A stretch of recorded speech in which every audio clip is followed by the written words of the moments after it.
Salaar movie को आए बहुत दिन हो चुका है और ये अभी OTT पर भी आ चुकी है, तो जिसने नहीं देखा वो प्लीज जाकर देख लेना, क्योंकि हम इसमें सलार के 15 हिडन डिटेल्स के बारे में बात करेंगे। हिडन डिटेल्स तो नहीं बोल सकता, बट डिटेल्स के बारे में बात करेंगे। तो चलिए शुरू करते हैं। डिटेल नंबर फर्स्ट, वर्धा, जो स्टार्टिंग से लेकर एंड तक देवा के ऊपर विश्वास करता था, क्योंकि वो जब भी खतरे में होता था, चाहे उसकी नथनी छिन गई हो या उसके जान पर बन आई हो, फिर भी वो सिर्फ एक को बुलाता था, क्योंकि वो जानता था ये सबको मार देगा या मर जाएगा लेकिन भगेगा नहीं। और सच्ची दोस्ती की भी कुछ यही निशानी होती है, जरूरत पड़ने पर काम आना। डिटेल नंबर सेकंड, वर्धा का देवा को सलार बोलना, क्योंकि वर्धा ने पूरी मूवी भर में देवा को 2 ही बार सलार बोला है, एक तो मूवी के स्टार्टिंग में और एक तो मूवी के एंड में।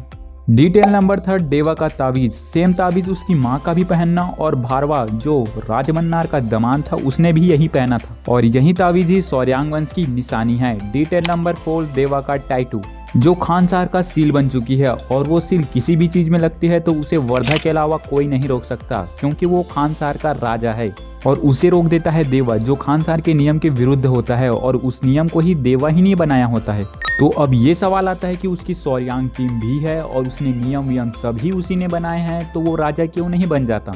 वो इसलिए क्योंकि उसने वर्धा को प्रॉमिस किया था कि उसे ही राजा बनाएगा वो। डिटेल नंबर 5, देवा का अपनी माँ से किया गया प्रॉमिस, जो वो कभी नहीं तोड़ता। उसकी माँ ही उस प्रॉमिस को तोड़ती है, चाहे उस लड़की को बचाने के लिए हो या वर्धा का साथ देने के लिए। इससे पता चलता है कि देवा आज्ञाकारी भी था। डिटेल नंबर 6, जो 90% लोगों को पता ही नहीं होगा कि इसमें पृथ्वीराज ने डबल रोल किया है। पहला तो वो वर्धराज मन्नार वाला, और दूसरा उसके दादा शिवराज मन्नार, और इन्होंने ही कानून की एक किताब लिखी थी, निबंधन, जो पूरे खानसार पर लागू हुई।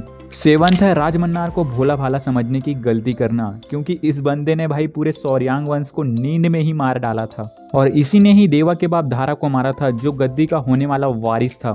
डिटेल नंबर 8 है वर्धराज मन्नार को फिर से सरदार बनाना, क्योंकि इसके बाद राजा के लिए विद्रोह और बढ़ गया, और रुद्र जो उसका सौतेला भाई था वो बहुत ज्यादा उससे चिढ़ता था, तो इस चीज से वो और गुस्से में आ गया और उसे मारने के लिए निकल गया, और यहीं से शुरू हुई खानसार की बर्बादी। डिटेल नंबर 10, वर्धा जानता था कि उसकी जान बचाने के लिए कितनी भी बड़ी आर्मी ला ले, पर वो राजमन्नार के सैनिकों के सामने कुछ नहीं है, इसलिए वो सिर्फ एक को बुलाता है। उसके बाद क्या होता है ये तो आपने देखा ही है।